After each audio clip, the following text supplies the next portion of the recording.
आइए देखिए, सुनिए और समझिए अध्यात्म विज्ञान, नई दृष्टि, नई खोज। आध्यात्म विज्ञानी अहमदाबाद के स्वामी श्री कमलेशानंद जी के साथ। इस कार्यक्रम के प्रायोजक हैं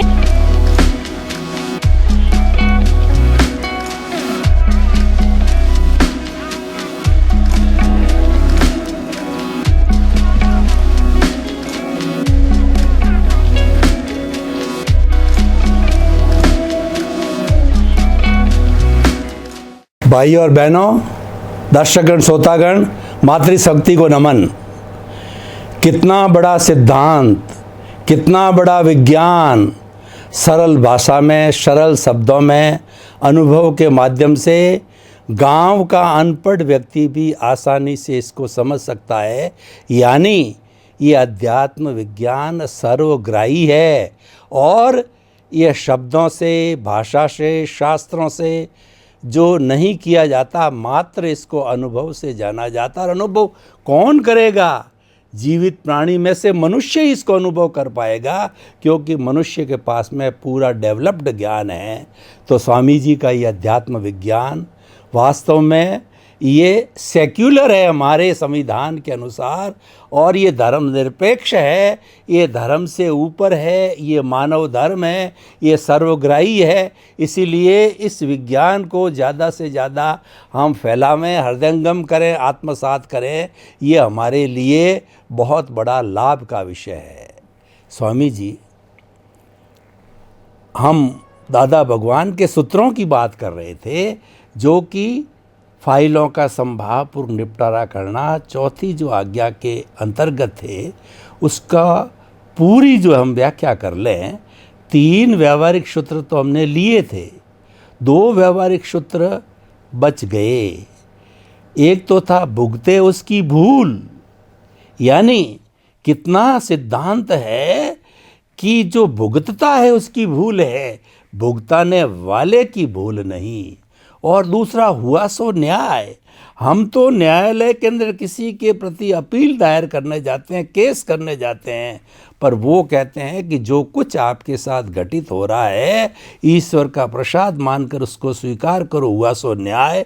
तो ये अध्यात्म विज्ञान की दृष्टि से कृपया प्रस्तुत करें कि इसका सपोर्ट हो जावे और इसको एक विज्ञान के रूप के अंदर रख दिया जाए, किसी फॉर्मेट, किसी फॉर्मेलिटी, किसी रिचुअल के रूप में नहीं रख करके विज्ञान के रूप में कृपया इसको रखिए। प्रश्न के लिए धन्यवाद। ये दोनों जो नए सूत्र बताए दादा भगवान के, जो मुखारविंद से निकला हुआ है कि भुगते उनकी भूल, और दूसरा सूत्र है हुआ सो न्याय। हुआ सो न्याय। अभी देखो, ये दोनों सूत्र अच्छी तरह ज्ञानी पुरुष ने समझाने की कोशिश किया है। वो व्यवहार सूत्र है, इसको आप ज्ञान में कन्वर्ट कर सकते हैं। ज्ञान में आगे बढ़ने के लिए आप प्रयास कर सकते हैं। जो व्यक्ति भुगतान करती है उनकी ही भूल है, बात सही है। मगर और इसीलिए हम किसी के प्रति कंप्लेन नहीं करें कि भाई आपकी वजह से मेरे को ये दुख हुआ, नुकसान हुआ। ये जो हमारी मान्यता है, और फिर राग द्वेष बने रहते हैं। हेल्प होता है तो भी कुदरती रचना, और नुकसान होता है तो भी कुदरती रचना। सामने वाला व्यक्ति तो हर हमेशा निर्दोष ही होता है। हम बार बार सत्संग के अंदर पहले बहुत बार एग्जाम्पल देते थे कि जैसे यहाँ पोस्टमैन, अभी तो पोस्टमैन की सर्विस बहुत कम हो चुकी है, मगर पहले ज़माने में भी पोस्टमैन आते थे, अभी भी आते, कम आते हैं। मगर पोस्टमैन का काम क्या है? पोस्ट की डिलीवरी करना। और वो जब पोस्ट की डिलीवरी करेंगे तो उसमें बिल का पेमेंट भी आएगा और चेक भी आएगा, अच्छा न्यूज़ भी आएगा और ख़राब न्यूज़ भी आएगा। किसी का जन्म हुआ है, किसी की शादी है, किसी के बर्थडे है, ये भी न्यूज़ आ सकता है। किसी को कोई बीमार है, कोई मर गया है, किसी को नुकसान हुआ है, ये भी न्यूज़ आ सकते थ्रू द पोस्टमैन। मगर क्या आप इन पोस्ट को जो पोस्टमैन हमको देते हैं, इसके आधार से हमको सुख दुख के संजोगों की जो जानकारी होती है, क्या उनके लिए पोस्टमैन जिम्मेदार है? अगर पोस्टमैन 25,000 रुपीज़ का बिल लेकर आए जो हमको पेमेंट करना है, तो क्या उनके लिए पोस्टमैन जिम्मेदार है? या हमको 50,000 का चेक लेकर आए, तो क्या उसके लिए पोस्टमैन जिम्मेदार है? नहीं है। पोस्टमैन के ऊपर न राग करना है न द्वेष करना है। अगर चेक लेकर आए तो राग नहीं करते हैं, और बिल लेकर आए तो द्वेष नहीं करते हैं, क्योंकि वो तो डिलीवरी मैन है। So the delivery man is always innocent.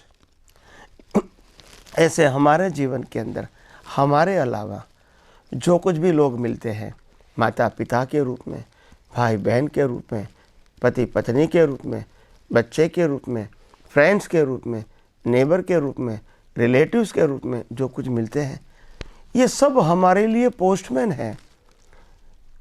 जैसे पोस्टमैन पोस्ट की डिलीवरी करते हैं, अच्छे बुरे पोस्ट की, ऐसे ये जो लोग हैं हमारे इर्द गिर्द, family and out of family, ये सब लोग हमारे कर्मों की डिलीवरी करते हैं। कर्म हमारे हैं, वो डिलीवरी मैन है। अगर हमारा पुण्य का कर्म है तो वो सुख का व्यवहार करेंगे मन वचन काया से। अगर हमारा पाप का उदय है तो वो मन वचन काया से दुख का व्यवहार करेंगे।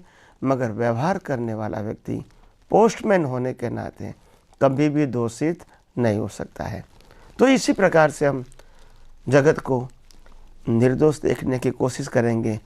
भुगते उसी की भूल है, यानी कि जिसको भुगतना पड़ता है भूल उसी की है। मगर मैं ये बात को और आगे ले जाना चाहता हूँ।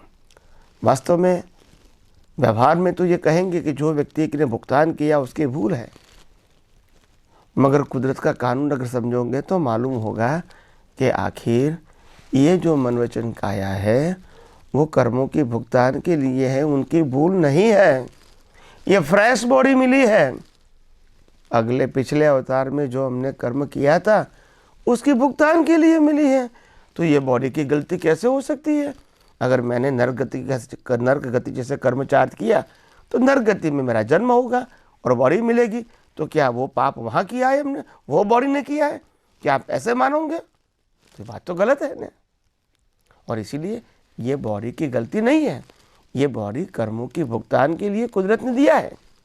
गलती तो हमारे भाव में थी, क्रिया में नहीं थी, मगर वो गलती को भुगतान के लिए शरीर और संजोग मिला। पुण्य का भी संजोग उसी के तरह मिलते हैं और पाप का संजोग भी उसी तरह मिलते हैं। और ये तो इंस्ट्रूमेंट है, माध्यम है, कर्मों की भुगतान करने का साधन मात्र है। तो इसीलिए जो भुगतान करता है उसी की भूल, वो रिलेटिव सत्य है। मगर आध्यात्म विज्ञान में ये कहना चाहते हैं, ये दुनिया के अंदर कोई भी व्यक्ति का मन वचन काया वास्तव में गुनहगार हो ही नहीं सकता है, क्योंकि वो तो इंस्ट्रूमेंट है। इंस्ट्रूमेंट कभी गलती नहीं कर सकता है, ऑपरेटर की गलती होती है। इंस्ट्रूमेंट की गलती कैसी होती है? मैं ड्राइव करूँगा और एक्सीडेंट हो गया तो क्या आप कार की गलती बताओगे? नहीं बताओगे। मैं जो मकान में रह रहा हूँ वो मकान जीर्ण हो चुका है, गिर गया तो क्या मकान की गलती है? नहीं है। तो कहने का मतलब ये है, साधनों की गलती नहीं होती है, गलती होती है हमारी भावनाओं में, हमारे कर्म में। इसके भुगतान के लिए कुदरत ने हमको ये मन वचन काया दिया है, और मन वचन काया के माध्यम से हम संजोगों के माध्यम से कर्मों के भुगतान करके अंदर का जो डिस्चार्ज प्रतिष्ठित आत्मा है ये कर्मों के भुगतान करता है। तो इसीलिए मैं समझता हूँ कि ये बातों को हमको गहराइयों से समझना चाहिए कि जो भुगते हैं उसकी भूल है, वो रिलेटिव सत्य में तो करेक्ट है। बिना गलती तो सफ़रिंग नहीं आता है, मगर ये गलती आज की नहीं है और ये शरीर की भी नहीं है। तो कोई कहता है कि भाई ये शरीर ने चोरी किया तो जेल में शरीर को ही जाना पड़ता है, कर्म करने वाला तो अलग बॉडी है। बात तो सही है कि शरीर को ही जाना पड़ेगा, मगर आपको ये समझना पड़ेगा क्योंकि जो भी भुगतान करते हैं वो तो इंस्ट्रूमेंट के माध्यम से ही करते हो। अगर इंस्ट्रूमेंट नहीं होगा सफरिंग कैसे करोगे? अगर इंस्ट्रूमेंट नहीं होगा तो आपको अगर पुण्य लेकर आए तो किसी ने आपको 25 लाख रुपया का प्रॉफिट दे दिया तो आपको सुख महसूस होगा थ्रू द बॉडी।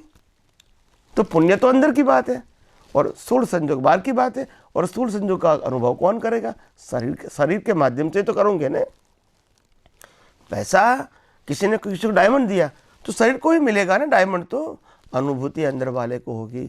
आप कहोगे कि स्वामी जी आपका यह लॉजिक थोड़ा समझ में नहीं आता है कि शरीर के माध्यम से ही भुगतान करते हैं, वो तो कॉमन बात है। तो फिर शरीर भुगतान नहीं करता है ऐसा क्यों मानते हैं या क्यों मनवाते हैं? देखो, अगर शरीर भुगतान करता है, जब हम शरीर को जला देते हैं तो शरीर क्यों भुगतान नहीं करता है? जब शरीर इस दुनिया के अंदर जब आत्मा निकल जाती है और सत्ता संपत्ति संबंध और साधन सब कुछ छोड़ के जाना है, तब को वो क्यों भुगतान नहीं करती है कि मेरे को छोड़ना पड़ा, परिवार को छोड़ना पड़ा, संपत्ति को छोड़ना पड़ा, साधनों को छोड़ना पड़ा, डिग्री को छोड़ना पड़ा, मेरा शरीर को छोड़ना पड़ा? लगता है उनको? नहीं लगता है। तो बात समझने की है। ये तो इंस्ट्रूमेंट था, इंस्ट्रूमेंट है, इंस्ट्रूमेंट रहेगा। वो सिर्फ कर्मों की भुगतान के लिए है। ये कोई भी गलती ये मन वचन काया ने नहीं किया है।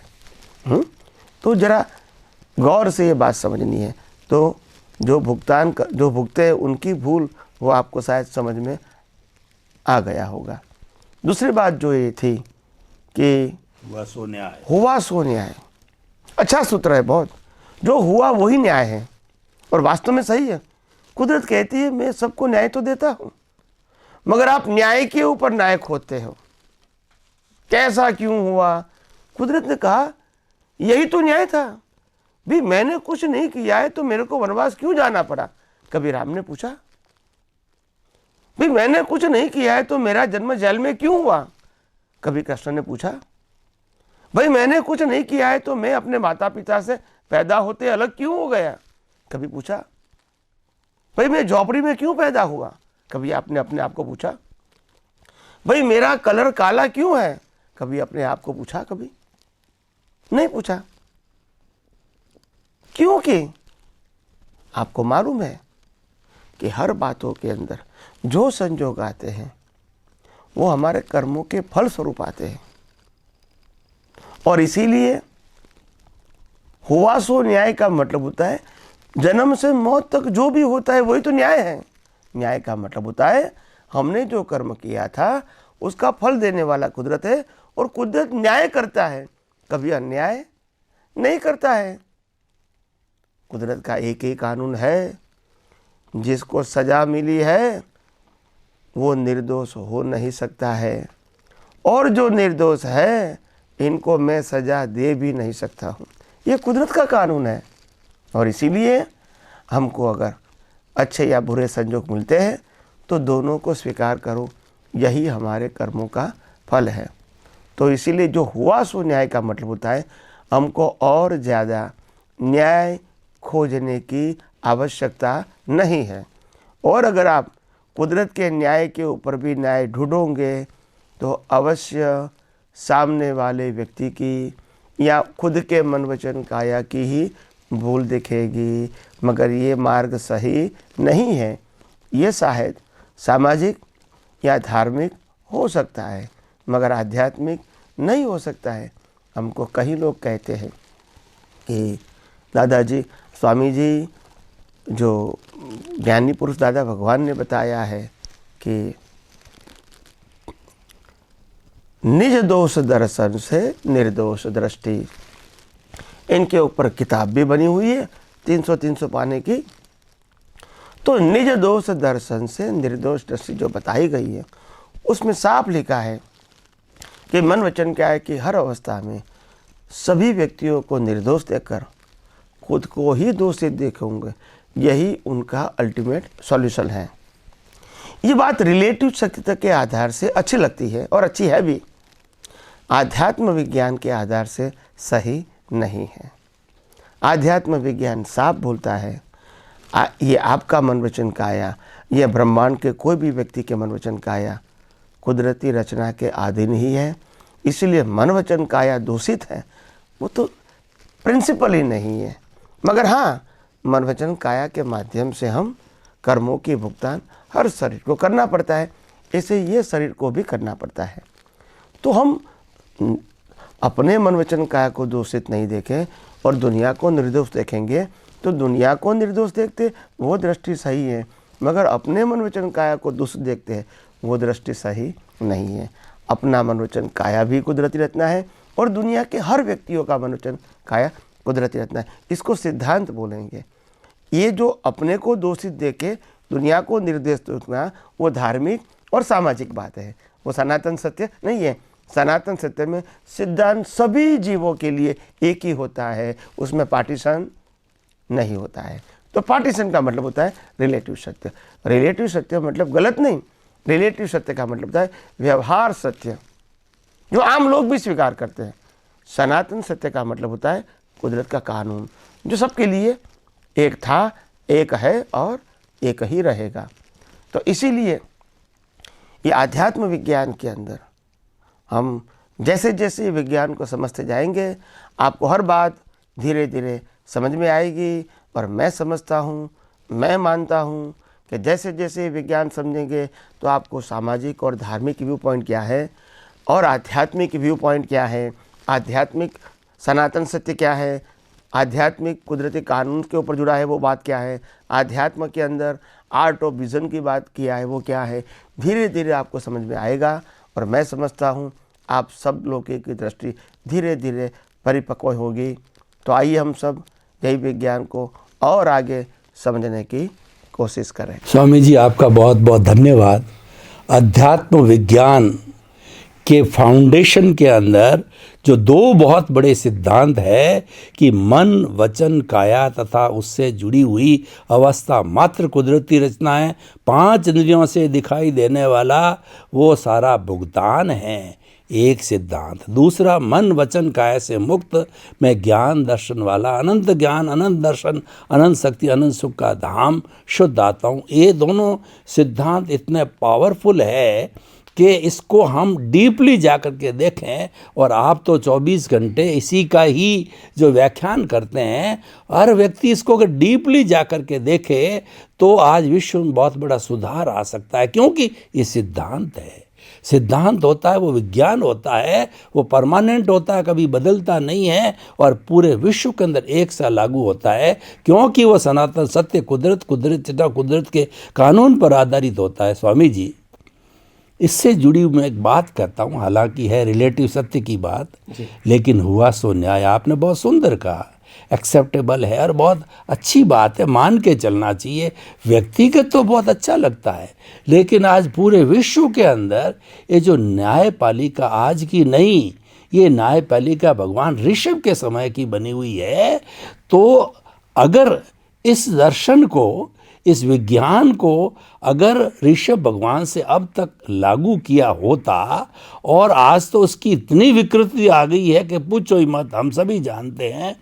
तो ये सिद्धांत जो है वह लोगों तक जो है कि लोगों के दिल के अंदर क्यों नहीं जा रहा है। और इसमें जबकि हमारे इतने धर्मगुरु हैं, इतनी संस्थाएं हैं, इतने पढ़े लिखे लोग हैं और सब समझते हैं, और कोर्ट में जाने वाले भी समझते हैं कि 20-30 साल के बाद में समझौता होता है। जो पहले दिन न किया जाए कोर्ट केस, या पहले दिन ही समझौता कर लिया जाए तो फायदे में रहे। फिर भी मैं क्या कहना चाहता हूँ कि इस सिद्धांत को जो है अगर हम लागू करें तो आज इतनी बड़ी विकृतियाँ, इतने बड़े केसेस, इतने बड़े कोर्ट, इतना समय धन और जो है वो सारा पैसे का खर्च करना पड़ता, तो इसको रोका जा सकता। कृपया इसको थोड़ा सा दोनों दृष्टियों से, रियल और रिलेटिव दृष्टि से थोड़ा सा इसमें प्रकाश डालिए, लोगों को मिले, क्योंकि ये बर्निंग इश्यू है। जी जी, सबसे पहले प्रश्न के लिए तो धन्यवाद। बात सही है कि समाज में ये जो व्यवस्थाएं बनाई गई है वो आम आदमी के लिए बनाई गई है, जिसमें सभी प्रकार के कैटेगरीज के लोग होते हैं, जिसकी सोच बहुत कम भी है, मध्यम है और हाई लेवल की है। तीनों के लिए कानून तो एक ही होता है, और आध्यात्मिक और धार्मिक व्यक्तियों के लिए भी कानून, कुदरत, व्यवहार का कानून तो वही रहेगा। तो समाज व्यवस्था जो है उसमें तो कानून जरूरी है, क्योंकि सभी अलग अलग व्यक्ति के ग्रेडेशन वाले डेवलपमेंट वाला व्यक्ति होता है, और इसीलिए अगर एक कानून नहीं बनाएंगे तो फिर ये समाज व्यवस्था कैसे चलेगी। क्योंकि समाज व्यवस्था वो मन वचन काया का कंट्रोल की बात है, वो आत्मा का कंट्रोल नहीं करती है और दृष्टि का कंट्रोल भी नहीं करती है। वो सिर्फ मन वचन काया के क्रिया का ही सब्जेक्ट है, चाहे हाई कोर्ट का हो, चाहे सोशल लाइफ का हो, चाहे कोर्ट कचहरी का हो, चाहे अच्छे काम करने की बात करो, बुरे काम करने की बात करो, या और प्रकार के रिलेटिव सत्य की बात करो, जो मन वचन काया से ही जुड़ा हुआ है। और इसीलिए व्यवहार चलाने के लिए समय समय पे जो कानून बनाना पड़ता है वो व्यवस्था का एक भाग है, और वो मन वचन काया के लिए है, आत्मा के लिए नहीं है। तो व्यवहार के लिए कानून बनाना अच्छी बात है, नहीं तो व्यवहार चलेगा नहीं। व्यवहार में कौन मान्यता देगा? या तो अगर गलती करी है तो भी उसको जब पनिशमेंट नहीं मिलेगा तो दूसरे को ये गलती न करने का भाव कैसे आएगा? तो गंभीरता को देखते हुए व्यवहार में तो कानून बनाना चाहिए, नहीं तो व्यवहार नहीं चलेगा। मगर आध्यात्म की बात जो है, आर्ट ऑफ विजन की है, तो विजन में ये होना चाहिए नो लॉ लॉ। जो कुदरत ने कानून बनाए हैं वही हमारे लिए समझने के लिए, उपयोग करने के लिए, अनुभव करने के लिए काफ़ी है, और ज़्यादा कानून हमको बनाने की आवश्यकता नहीं है। कुदरत ने जहाँ जहाँ कानून बना है परफेक्ट है, इनफ है, और जो भी आवश्यक है वही बनाया है। मगर ये दृष्टि की बात है और ये मनवचन काया की बात है। तो मनवचन काया के लिए तो कानून भी चाहिए, कोर्ट भी चाहिए, वकील भी चाहिए, लॉयर भी चाहिए, गुनहगार भी चाहिए, निर्दोष व्यक्ति भी चाहिए, सब कुछ चाहिए। तो ये तो होता रहेगा, व्यवहार सत्य में तो ये होता रहेगा। और इसीलिए मैं मानता हूँ कि व्यवहार सत्य को और सनातन सत्य को अलग रखना चाहिए। व्यवहार सत्य सिर्फ व्यवहार अच्छी तरह चलाने के लिए है, गुनहगारों को पनिश करने के लिए है, और निर्दोष को सलामती देने के लिए। नहीं तो आज लोग क्या कहेंगे, अगर कानून नहीं बनाएंगे लोग लूटते रहेंगे, मारते रहेंगे, कुछ भी करते रहेंगे, कानून तो है नहीं, कोर्ट तो है नहीं, तो समाज में व्यवस्था कैसे चलेगी? आज मैं बिजनेस करूँगा, किसी को माल दूंगा, पैसा नहीं दूंगा, फिर कानून भी नहीं है, कोर्ट भी नहीं है, तो क्या चल सकता है? कोई भी व्यवहार चल सकता है? नहीं चल सकता है। तो व्यवहार के अंदर कानून होना जरूरी है, और आध्यात्म के अंदर कुदरत का कानून है वही जरूरी है, उससे और कोई नए कानून की आवश्यकता नहीं है।